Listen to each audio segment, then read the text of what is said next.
Welcome to Make It Make Sense. We are Marlene and Paulina, two research assistants at the Obama Institute for Transnational American Studies at JGU Mainz.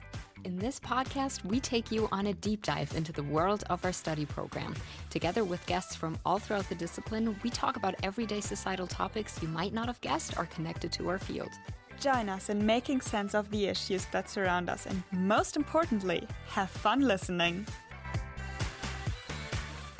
Welcome back, everyone, to Make It Make Sense. We're so happy to have you with us today. And also a very special welcome to today's guest, Dr. Kim Kotel. Hi. Hi, guys. Thank you so much for having me. I'm excited to be here with you. That's so cool that you're here. Kim is a guest lecturer from Mississippi, currently here at the OI for 2 years. Without further ado, can you maybe introduce yourself briefly, where you come from, what you did, and then maybe a little bit about your research focus? Absolutely. So I am originally from just outside of Chicago in Illinois. I've kind of moved all around the United States from there. So a lot of that was directed from, I guess, the different programs that I did after that in terms of education. So I lived in Tucson for undergrad. I moved to Orange, California for my master's, and then I moved to Oxford, Mississippi for my PhD. So then, family everywhere. So been kind of everywhere in terms of the States.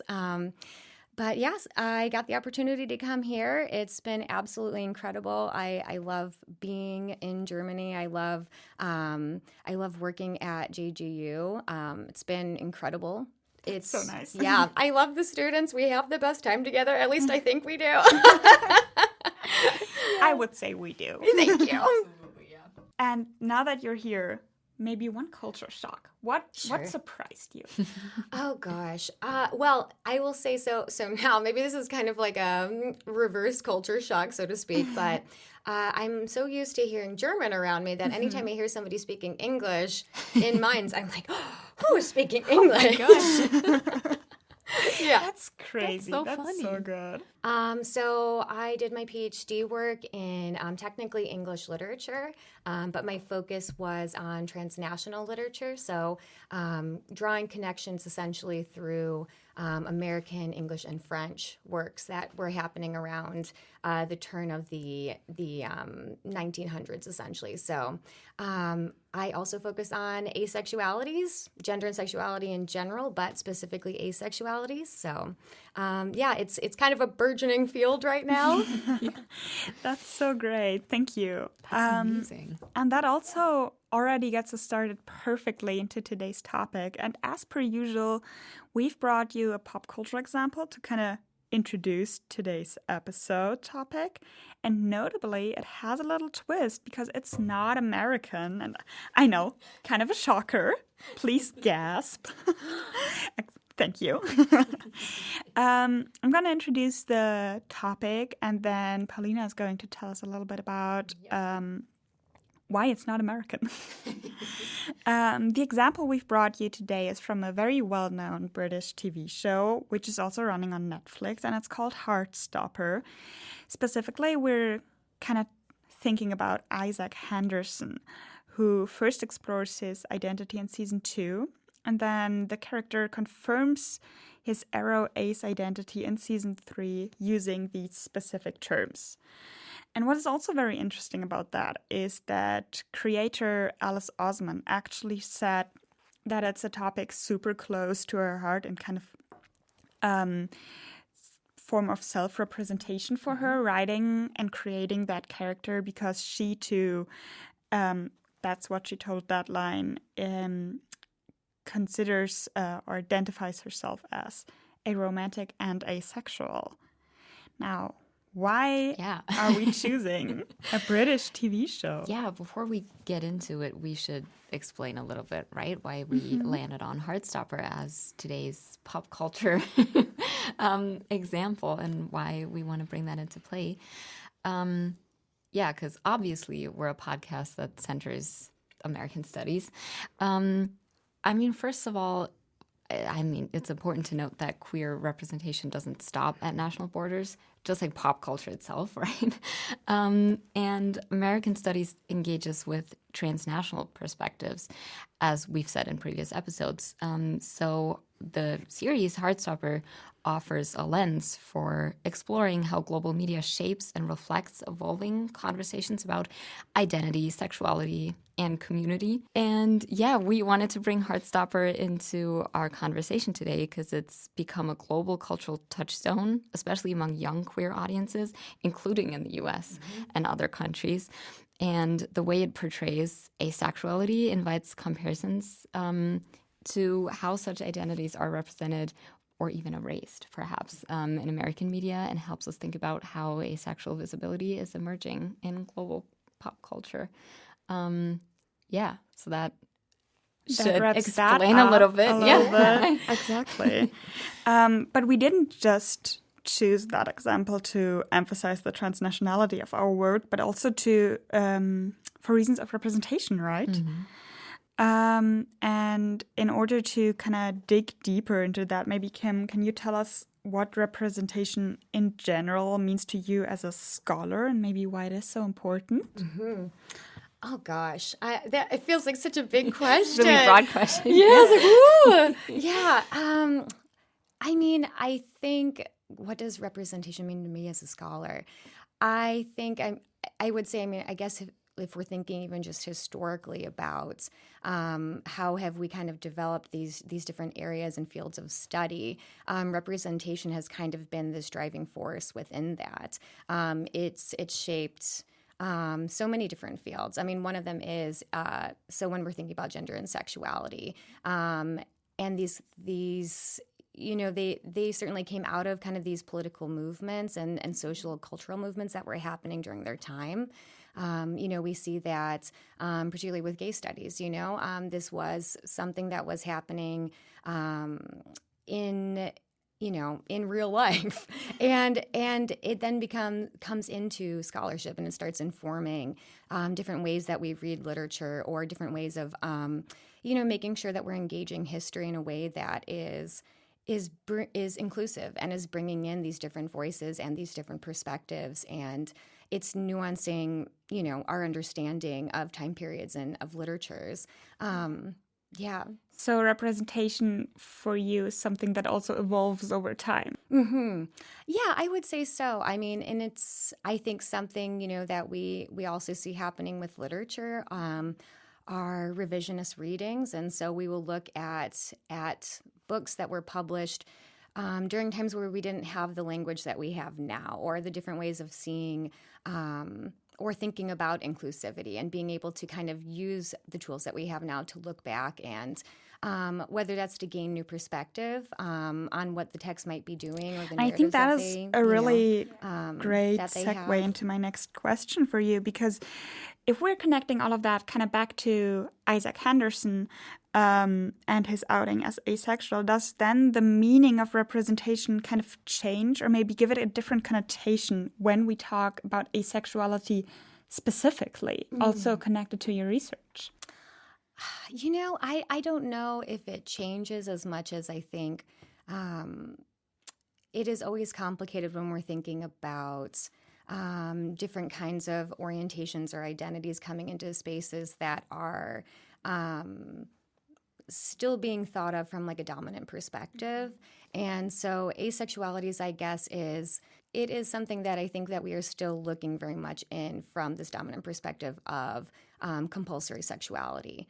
So that being this understanding that our dominant understanding of sexuality is one that everybody has sexual desire, that is something that everybody is sexually attracted to different people, and asexualities. So they're still operating within this space of like, that's kind of how people are still thinking, like, well, this is, you know, information that we take. So in a sense, it's kind of like a counter perspective always. Sure. Right. Exactly. Yeah. And so, I mean, you think, what would representation be like or look like if we had a show that was maybe all ace characters? What does that space look like, you know?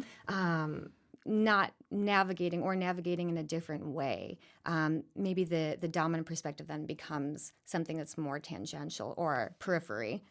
I think it's important for both sides too, right? Not only for people who identify as asexual, like for them to feel seen and heard and represented in the media, but also for outsiders, quote unquote, and people who might not know what it is because they've never met someone who identifies as asexual. And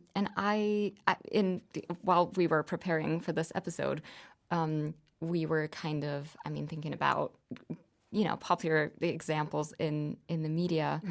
And I also kind of asked myself, or I think I asked you, can you name 5 shows or movies or, any kind of piece of literature where an asexual character is being represented? Also front and center. Exactly. And we couldn't, Heartstopper was one. Yes.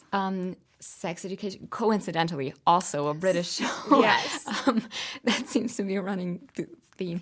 But that was one that made me think of. And I specifically remember the scene where Jean, the therapist, tells them that it's a girl who identifies as asexual, and she tells her, sex doesn't make us whole, so how could she ever be broken? Because she feels broken, and she kind of tries to fix that. And I think that ties back wonderfully with what you said, that we still have that sexual desire-centric perspective on asexuality. And that is, even though now the queer studies also in the case of asexuality studies or aromanticism studies have kind of evolved. And still we have that centric idea. Sure. But speaking of having evolved, you looked more with your PhD research into historic example, right? Yeah, I would say 19th century, you said. Yeah, so 1900s, so turn of the century in terms of moving into it's tricky, right? Because I think working across centuries, or there's things that you look at or have to take into account that happened in the late 1800s that things were shifting. That's the thing, right? Things are always evolving. And so you're looking back as you're looking forward to say, okay, well, what do we need to know about what was maybe happening in the late 1800s that was then kind of coming with us into the early 1900s. But the reason why my research kind of focuses on that particular time period is because it was the time where we started to think about sexual orientations rather than sex acts. And so it became this sexual identity was becoming a thing. Mm-hmm. And it was also the time where we have Freud, and Freud is, creating this whole world about sex, that everything is tied to sex, right? And so if you're going to kind of this space where things start to concretize in terms of understandings of identity tied to sex, and that this is where we're starting to really forefront sex and sexual desires being this thing that is so intrinsic to the individual and to society. That it's maybe this seems like kind of paradoxical, but it ends up being the perfect place to start thinking about asexualities and to say, okay, so as this was developing, do we notice any kind of pushback? Do we notice things about certain literatures where, as we had kind of are developing this new sexual discourse and language, how we're maybe losing other ways of understanding how we related to ourselves or to society or to our partners, by having kind of this now very specific language of talking about ourselves. I don't know if that makes sense. Of course it makes. Yeah, absolutely. So that means in your work as an American Studies scholar, you really do compare things absolutely through time and space. Yes. Can I just ask, did that change your perspective on today's developments? And because you turn of the 19th century, that's a really specific, as you said, really specific historic context. Mm-hmm. Did working on that change your perspective on what's going on in today's society? I mean, I think it makes you think about our present moment maybe a little bit differently in terms of being like, oh, maybe before we had this language. I mean, it's tricky and difficult, right? Because I mean, there's also a lot of empowerment that comes with identification and being able to see yourself in other people, and community building also happens around that language, right? And so I think that really wonderful things have also happened out of being able to, to be able to come together in communities through, being able to sexually identify. But there's also, maybe this is like my interest in queer studies, I'm like kind of always like moving around definitions and, being pinned down. And I'm like, I don't know, you wonder what would happen if we didn't always try to name and define everything, that's always I guess that's the question that I keep circling around in a lot of my work is, what possibilities, I guess, exist in those spaces that are not named. So also a little bit of fluidity versus, sure, yeah, pinpointing something specific. Absolutely, yes. Okay, that's so interesting. Yeah. And now, taking all of that and also that kind of historic development into consideration a little bit, do you think that sheds new light on our discussion about representation earlier on in this episode? Maybe do you think about the development of representation a little bit more? I don't know. Or let's say whether its importance has changed, because it's always been important, absolutely, right? Representation, 100%. But I think nowadays, because there's also a lot, there's a lot of empowerment, like you said. Yes. But I do feel like there's also a lot of pushback from certain sides. Sure. And so would you say representation has become even more important than ever, or... Well, so maybe this is the answer to that question, is to say, maybe in our present day, representation is, I don't want to say taken for granted, but it is something that we are almost like more used to as a society. It's something that is a part of the way that we. It's a part of the way that we interact with each other. It's a thing that's part of our society. It's a part of our culture. It's a part of, And so I'm thinking like maybe that's the difference, is that now representation is an accepted form. I don't want to say it wasn't accepted before, but it just feels like. Yeah, I was just thinking, especially because we're surrounded by media, right? By social media, television, like all of these absolutely technological. That revolution we have gone through compared to like, and more avenues, right, to have representation, as you noted. So in social media, the various different ways that we're able to do that, like you said, television, music, and I think even just our access to those points, right? Social media alone is like a way for every one of us to go online and be like, and talk about our own experiences. So. But I do feel like, especially you just said, maybe we take representation to a certain extent a little bit for granted, right? Sure. And I do agree with that. But then again, I'm thinking about the discussion we had at the beginning of this episode. I cannot, from the top of my head, name 5 aromantic, asexual characters. Maybe if I think about it a little bit. But I feel like, especially saying that we have this whole centricism that we talked about, there are certain aspects of queer representation, especially going into that aro-ace spectrum, that really do need a lot more work. Absolutely. And that's why I find your work so interesting, because you kind of do that moving back through time. Sure. Which I think is very important, especially in today's climate. Sure. If you will, that's a thought that we had also preparing for this episode. Because if you will, what we're doing here is also a form of representation. Because American Studies is more than just the study of the U.S. in isolation. It's exploring how American culture, politics, social movements both reflect and shape global developments and how they are shaped by them in return.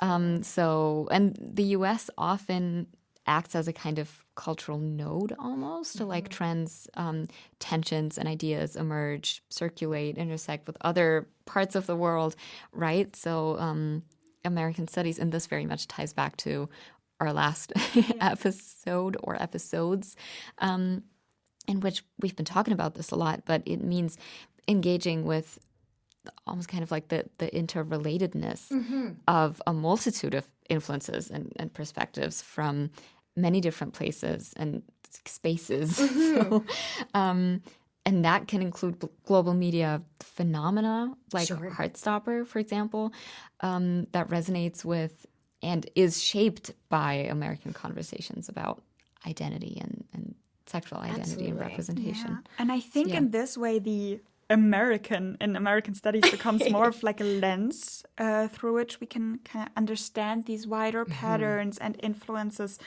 both also resistance and exchange.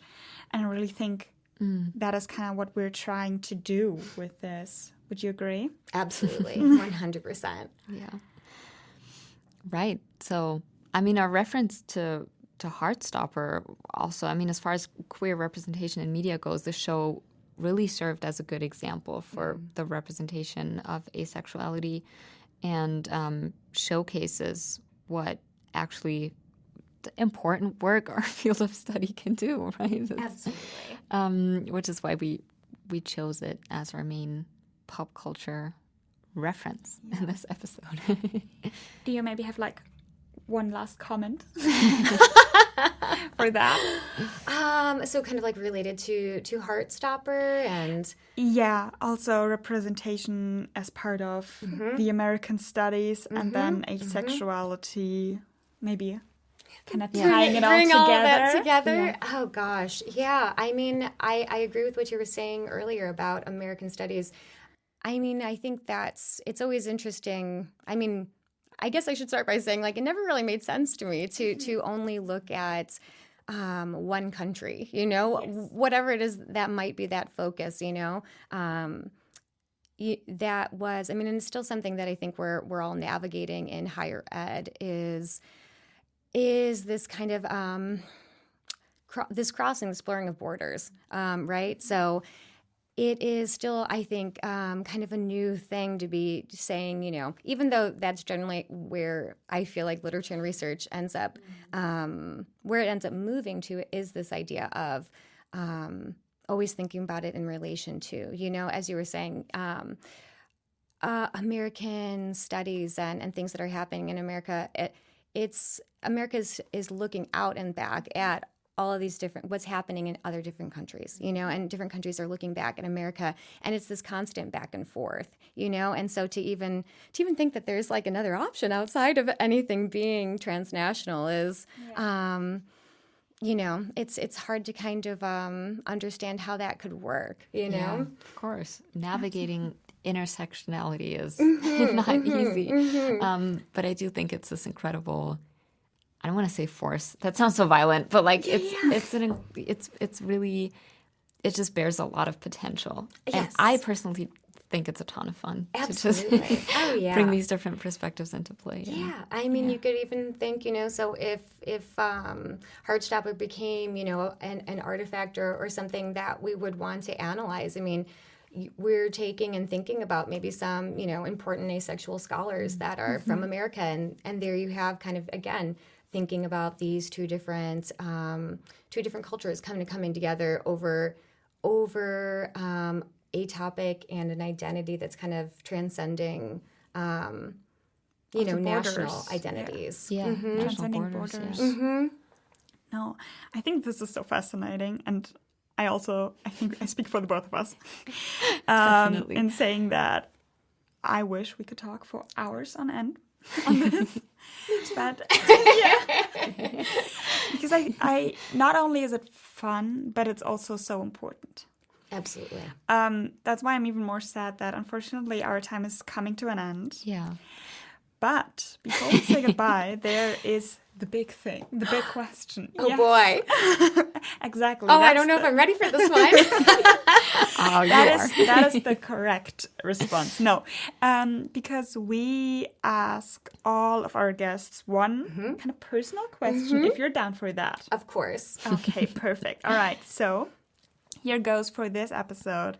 What is your favorite quality or feature of American studies? Ooh, If you had to name just one, because there are so many, obviously. Yes. But Oh, boy. I mean, I think really just because it is. I mean, America is this conglomeration of, the rest of the world. And so I think that there's so many opportunities to look over the borders of America and kind of draw these connections and these resonances across the different ways that we see, just different perspectives answering back.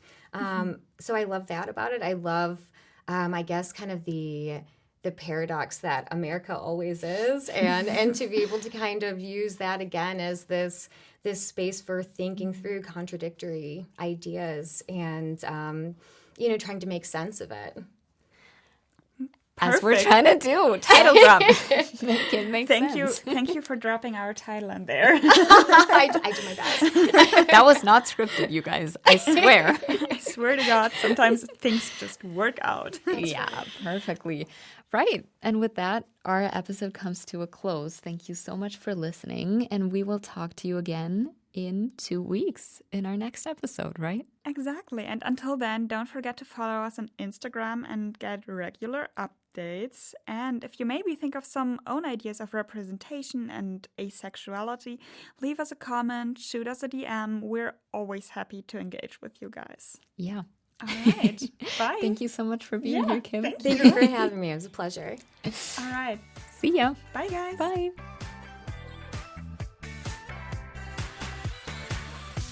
Make It Make Sense is the official podcast of the Obama Institute for Transnational American Studies at JGU Mainz, Germany.